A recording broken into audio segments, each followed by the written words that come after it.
Guys.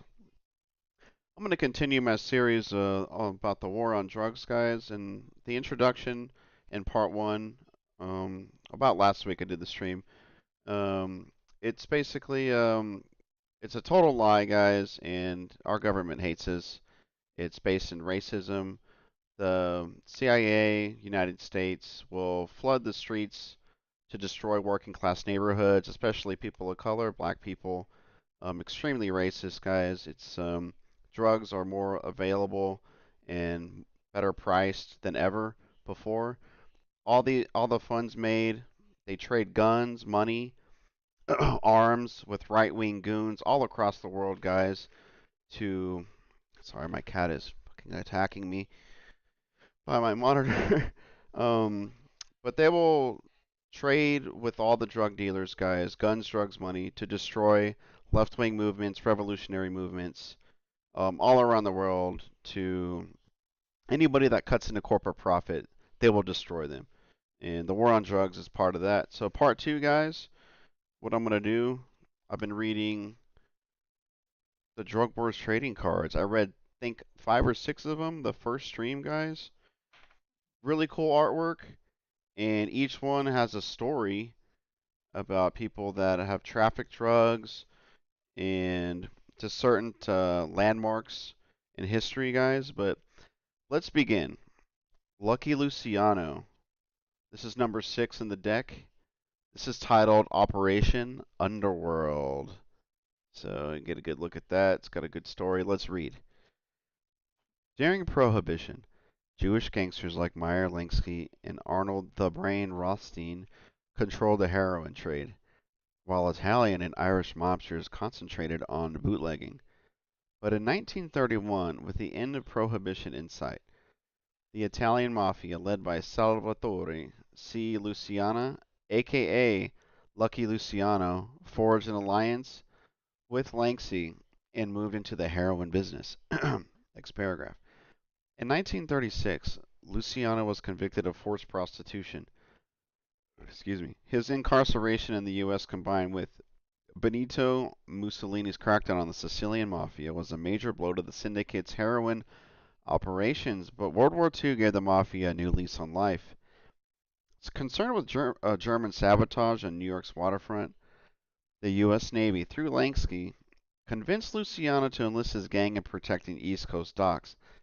Luciano also arranged for Sicily's Mafia to help the Allied invasion of Sicily in 1943. As a result of these successful operations, and perhaps aided by $250,000 in contributions Lansky had given to New York Governor Thomas Dewey's election campaigns, Luciano was released by Dewey and deported to Italy in 1946. How about that? Last paragraph.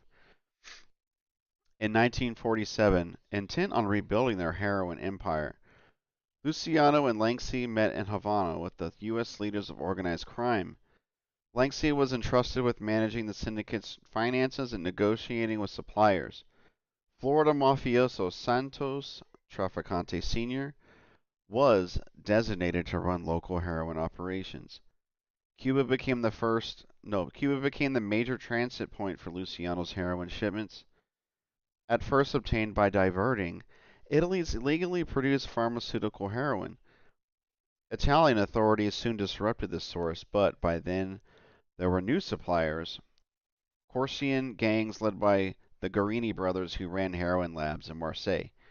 And we'll get to the Marseille in a second. So that was Lucky Luciano. So guys, if you just Google, let's see, Santos Trafficante Sr., Florida mafioso, one of the first things you get is this like CIA document, guys. Um, it came out in 1984. Let's see if I can zoom in there. I just really like. So look at this, and it talks about it. Actually, the Cuban drug connection goes back to Prohibition and the rise of Charles Lucky Luciano, one of the most brilliant organized crime execs of the century. In the early 30s, he restructured the old mafia into 24 family cartels. Luciano also brokered an entente cordiale between the mafia and Jewish mobs of Maya Lansky. who became Luciano's lieutenant and later the financial genius of the U.S. underworld. Um, and scroll down. Check it out. Here it is. Under dictator Fulgencio, Batista in the 30s, Cuba became the principal entry point of Luciano's heroin network. Lanksy controlled the Cuban traffic as well as most of Havana's gambling casinos, but his base of operations was Florida. There he became friendly with Sicilian-born Santo Trafficante Sr., who had earned his rep as an effective organizer in the Champa gambling rackets. Lanksy came to trust Trafficante and in 1940 put him in charge of his interests in Havana. By early in the next decade, Trafficante had carved out an empire of his own, and he set up his son Santo Jr. with the Havana rackets. So, I read that article, guys, because this is from the CIA themselves, guys. Um, just so you guys know, I'm just not reading. Oh, what are you just reading trading cards for? What are your sources? You know, this is stupid. These cards are great, dude. Just a simple Google of all these names will back everything up I'm reading from. Okay, so read that article, and guys, Batista, the Cuban president, was 100% backed by the United States, the capitalists. He was a butcher, and this is one of the reasons, guys. Drugs, gambling, racketeering, prostitution. Batista didn't give a damn about his people. That's why Fidel Castro's a real one. He overthrew Batista and the government and became prez. And literacy rate went up. Infantile rate, is that how you say it? That became better. Everything became better, guys. Diseases went down. So yeah, if you're like Castro's a dictator, nah, dude. Look at Batista. Go look at like the way of life before and after, and come talk to me. So, anyways, card number 7, two for today's this stream. Hey, look, my cats are on stream. Where are they? Check them out. Got Marge here. We got Cookie over there. They say hello. All right, guys, check it out. We've got a Marseille dock strikes titled "The French Connection." Let's read.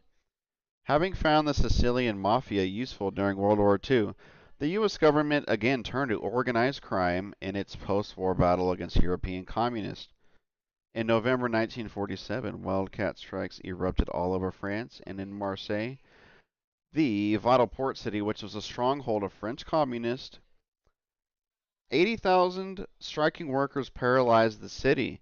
The newly formed CIA sent agents and a psychological warfare team there to meet with Corsican underworld leaders such as Antoine and Barthélemy Guerini. The CIA supplied money and arms to the Guerini brothers for assaults on picket lines and union leaders, finally breaking the strike a month later. In 1950, another strike was similarly defeated, leaving control of Marseille's docks to Corsican gangsters. Within a year, Marseille's heroin labs, run by the Guerinis and others, were in full operation. By 1965, America's heroin addict population, largely supplied by these labs, had grown from 10,000 to 150,000. At first, most of the opium supply for the Marseille labs came from Turkey, but as time passed, Southeast Asia's Golden Triangle became the main source. France had a colonial outpost there from the 1890s until 1954, where it was replaced by the U.S. as the colonial power in the region. During the First Indochina War, 1946 and 1954, French intelligence, working closely with Corsican narcotic syndicates, took over the opium traffic to finance their operation.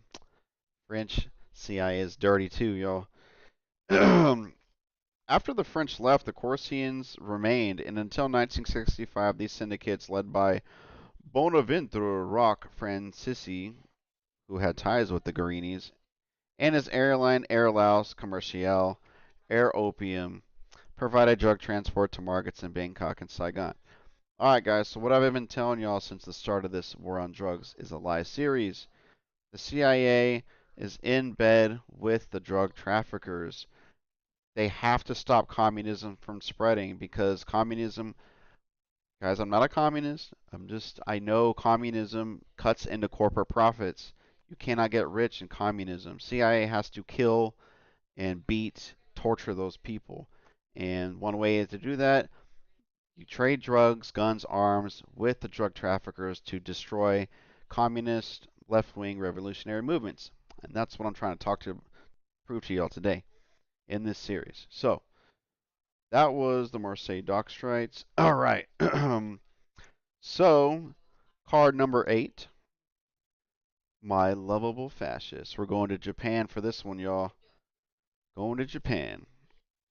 Number 8 is titled Willoughby and the Yakuza. Begin. Less well known than the CIA collusion with Corsican gangsters in France is the U.S. military's use of Yakuza gangs in Japan, the Japanese equivalent of the Italian mafia. Yakuza syndicates have controlled the rackets of Japan since the early 1900s. Long allied with the ultra-nationalist right, Yakuza thugs provided the muscle which suppressed the left and kept fascists in power until World War II.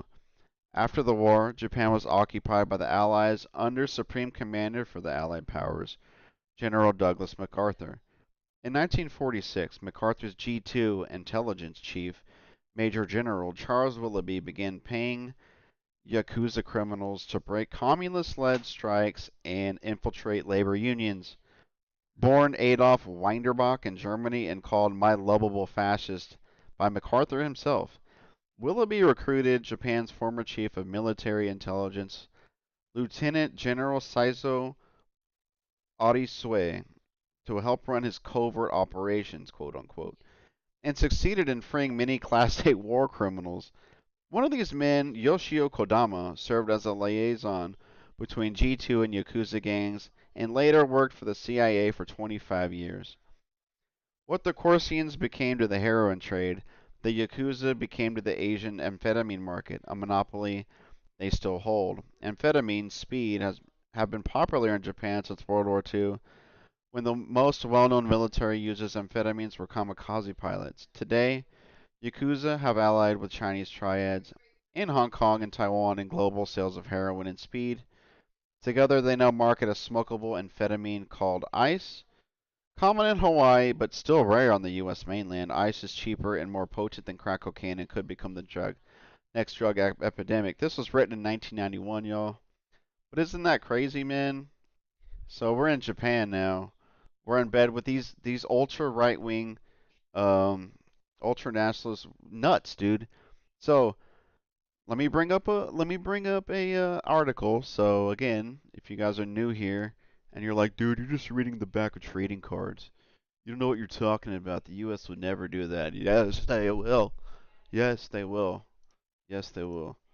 So guys, if you just Google Yoshio Kodama, fucking like every article you pull up, y'all, war criminal, corrupt, ultra right, far right, nationalist, fucking crazy shit, y'all. And I like this one from the New York Times back in 1984, y'all. Um, Check it out.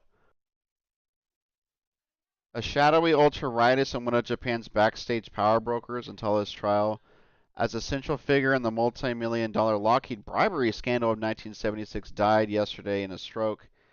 He was 72 years old. So, I just want to scroll to the juicy bits, y'all.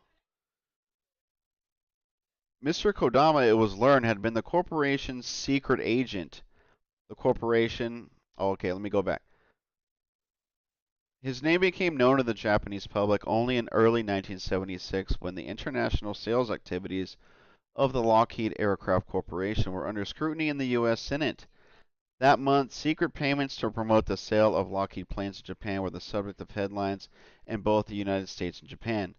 Mr. Kodama, it was learned, had been the corporation's secret agent in Tokyo for about 15 years. He was accused of taking more than $7 million from Lockheed in exchange for using an influence to help sales. Guys, The U.S. CIA is in bed with ultra-right people all across the world. Yoshio Kodama is one of them. This is one of many articles. Check it out. All right, so that was the next card. I got two more cards to read to y'all today. We are about 15 minutes into the stream. So let's see. Aha. Card number 9 is called Chairman of the Board. Check out that artwork right there. Card number 9 is called Meyer Lansky. We're in the criminals, man, big time criminals. The father of white-collar crime, Meyer Lansky was the mob's financial wizard. Born Meyer Suchow Jelansky in 1902 in Poland, Lansky came to the U.S. at age 9 and by 1921 was refitting stolen cars and bootlegging liquor. He soon entered the heroin business.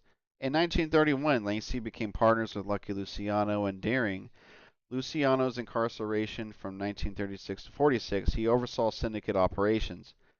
After gaining Luciano's release, Lansky reorganized the World War II interrupted heroin business and set up a chain of banks in southern Florida, the Caribbean, and Switzerland to launder drug profits. Lansky's investment associates in these banks included CIA agents, other drug lords, billionaire eccentrics, and Republican Party bigwigs. The syndicate's base of operations was in Cuba. Lansky had used the Caribbean as a smuggling base since the 1920s when he cut deals with Bahamian and Cuban officials to ship bootleg rum to the U.S. After 1933, he and Cuban strongman Fulgencio Batista were partners in several Havana hotels and casinos. When Fidel Castro overthrew Batista and kicked out the syndicate, Lansky oversaw the mob's resettlement in the gambling and resort paradises of Las Vegas and the Bahamas. Luciano died in 1962 and Lansky assigned his Havana Lieutenant Santos Traficante Jr., we just talked about him, to run the heroin business. In 65, Lansky sent his Swiss banker courier John Pullman to Hong Kong, setting the stage for Traficante's 1968 meetings in Hong Kong and Saigon with Chinese heroin suppliers. New heroin sources created by the U.S. war in Laos had made it unnecessary to deal with Corsican middlemen. The future disruption of the French connection was already in the works. So there's a little bit about Meyer Lansky, guys. That's card number 9, chairman of the board. Bam. Some bad, bad dudes, guys. All right, one more card to read for y'all today. Card number 10 is called The Great Heroin Coup. Sweep. Check it out. Great Heroin Coup. On the back, whoops, it's called Traficante, Nixon, and Guarini. Here we go. When Richard Nixon became president in 1969, the heroin trade was dominated by the Corsican mob, which had been led by the Guarini brothers until factionalism put the Francesi Venturi gang in power. The New World division of this empire was headed by Auguste Record, a former Gestapo collaborator who operated from Paraguay. But before Nixon left office, the Corsians had been supplanted by the Sicilian Mafia. This coup was achieved through Nixon's selective war on drugs, by working to extradite Record from Paraguay, by securing Turkey's commitment to halt opium cultivation, and by encouraging France's crackdown on the Francesi Venturi gang. Nixon helped destroy the Corsians while leaving the Sicilian network intact. Southeast Asia replaced Turkey as the main source of heroin, and Santos Traficante Jr. unseated Record as the Western Hemisphere's top drug lord. From his Teamster Hall headquarters in Tampa, Florida, Traficante's influence spread widely. In the Lansky-generated banks of southern Florida, his fortunes were laundered alongside Kumutang KMT, drug money from Southeast Asia, and CIA funds for secret wars against Castro, the Torrijos government in Panama, and the Nicaraguan Sandinistas. Traficante even had connections in the White House. When Watergate burst, it was learned that 4 of Nixon's plumbers had worked for mob-controlled casinos in Batista's Cuba. Nixon's drug war also employed CIA-trained Bay of Pigs veterans linked to Traficante's drug operations. with heroin supplied by Hong Kong's KMT linked syndicates and with friends in high places. Trafficante had by 1973 built the most powerful narcotics organization in the world. Damn. Just when you think the United States can't get any worse, they get worse, y'all. That's the most powerful, like, heroin dealers, guys. CIA, president, even senators. The United States government is in bed with these people, man. Isn't that effed up, man? Just to crush their, um, whatchamacallit, to crush their opposition. So, there you go. That's part two of the War on Drugs is a Lie. I will continue this series. In this deck of cards, guys, we've got 36 more to go. 36 more cards. So, oh, I'm sorry, 36 in total, but we've made it through 10. So, yeah, got plenty more to talk about. So, I talked movies on the previous stream, guys, and I want to thank you guys for watching. I'm currently playing Armored Core 6. I'm going to continue that on stream probably tomorrow or Saturday. I'm finally off on Saturday. I was working 3 Saturdays in a row. Pretty upset about that. So, yeah. I wish everyone a great night. Free Palestine, guys. We're in stage 5 of a famine, the point of no return. Please donate to a GoFundMe, or there's a link in my X bio, guys. If you're on Twitter, Blue Sky, I reposted it recently. Please donate.